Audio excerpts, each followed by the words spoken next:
আপনাদের যাদের non professional বা অপেশাদার ড্রাইভিং লাইসেন্স রয়েছে, আপনারা এটাকে অতি সহজেই প্রফেশনাল বা পেশাদার লাইসেন্সে রূপান্তর করতে পারবেন। এই জন্য আর বিআরটিএ অফিসে যেতে হবে না, কোনো দালাল ধরতে হবে না।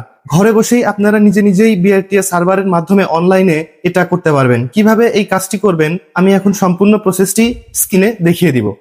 সর্বপ্রথম আপনাদের একটি ইন্টারনেট ব্রাউজারে প্রবেশ করতে হবে। এটা আপনারা মোবাইল থেকেও করতে পারবেন, কম্পিউটার থেকেও করতে পারবেন। তো আমি কম্পিউটার থেকে দেখাচ্ছি।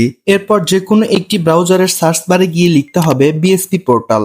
এরপরে বিএসপি পোর্টালের যে ওয়েবসাইটটি আসবে বিআরটি এর, এই সার্ভারে আপনাদের প্রবেশ করতে হবে। আগে থেকে বলে রাখি, বিএসপি তে আপনাদের অবশ্যই একটি অ্যাকাউন্ট খোলা থাকতে হবে। অ্যাকাউন্ট যদি খোলা না থাকে, অ্যাকাউন্টটি কিভাবে খুলবেন এটা নিয়ে ইউটিউবে ভিডিও আপলোড করা আছে। এরপর আপনাদের ইউজার নেম, পাসওয়ার্ড এবং সিকিউরিটি কোড দিয়ে লগ ইন করতে হবে। এরপর এরকম একটি ইন্টারফেস শো করবে।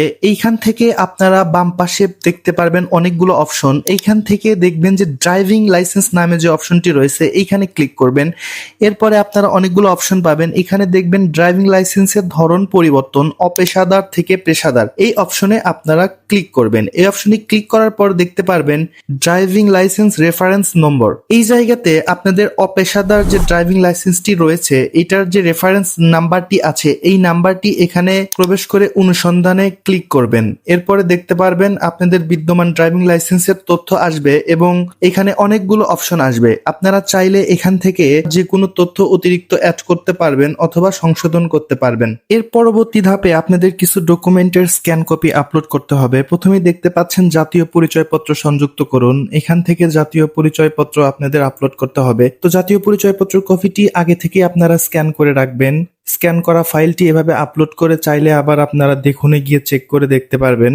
এরপরে আপনাদের বর্তমানে যে ড্রাইভিং লাইসেন্সটি রয়েছে অপেশাদার, এই লাইসেন্সটির স্ক্যান কপি আপনাদের আপলোড করতে হবে। এরপরে মেডিকেল সার্টিফিকেট সংযুক্ত করতে হবে। মেডিকেল সার্টিফিকেটটি আপনারা কোথায় পাবেন বা কিভাবে পূরণ করবেন এটার উপরে আমার ইউটিউবে একটি ভিডিও আপলোড করা আছে এবং ডিসক্রিপশনে লিংক দেওয়া আছে, চাইলে দেখতে পারেন। এরপরে আপনার শিক্ষাগত যোগ্যতার সনদের কপি স্ক্যান করতে হবে বা আপনাদের সার্টিফিকেটটি স্ক্যান করে এখানে আপলোড করতে হবে। এরপরে দেখতে পারবেন যে কি পরিবর্তন করতে যাচ্ছেন। এখানে দেখুন নন প্রফেশনাল থেকে প্রফেশনাল হবে, মোটরসাইকেল লাইট থেকে লাইট মোটরসাইকেল এটাই থাকবে। এবং জরুরি যোগাযোগের বিবরণের জায়গায় আপনার পরিবর্তে যদি কারো সঙ্গে যোগাযোগ করার প্রয়োজন পড়ে তার নাম, ফোন নাম্বার এবং ইমেইল দিতে পারেন এবং তার সম্পর্কটা এখানে সিলেক্ট করে দিবেন। এরপরে আপনারা নিচে দেখতে পাচ্ছেন স্মার্ট কার্ড প্রাপ্তির ঠিকানা ডাকযোগে, অর্থাৎ ডাকযোগের মাধ্যমে স্মার্ট কার্ডটি আপনার কাছে পৌঁছানো হবে। এই জায়গাতে আপনার ঠিকানা, গ্রাম, থানা, বিভাগ, জেলা, ফোন নাম্বার সহ পোস্ট কোড সহ যে তথ্যগুলো চাই সেই তথ্যগুলো সঠিকভাবে পূরণ করবেন।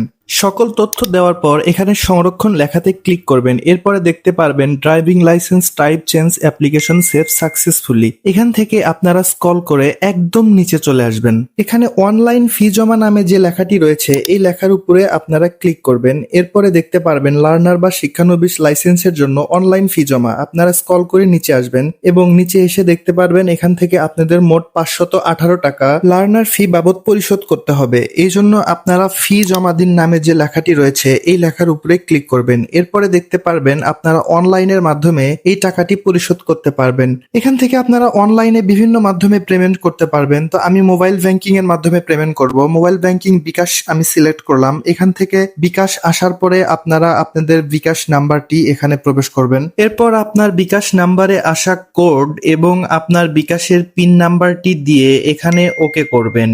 তারপরে দেখতে পারবেন ভেরিফিকেশন সাকসেসফুল। এরপরে আপনাদের পেমেন্ট সাকসেসফুল হলে দেখতে পারবেন ইওর লার্নার অ্যাপ্লিকেশন সাকসেস। এখান থেকে প্রিন্ট লার্নারে গিয়ে আপনারা লার্নারটি প্রিন্ট করতে পারবেন অথবা ডাউনলোড করে রাখতে পারবেন। এরপরে লার্নারে দেখতে পারবেন আপনাদের পরীক্ষার ডেট এখানে উল্লেখ করা আছে। এখানে দেখতে পাচ্ছেন বায়োমেট্রিক আর রিটেন পরীক্ষা দিতে হবে। যেহেতু প্রথমে লাইসেন্স নেওয়া ছিল তাই নতুন করে ড্রাইভিং টেস্টে দিতে হবে না।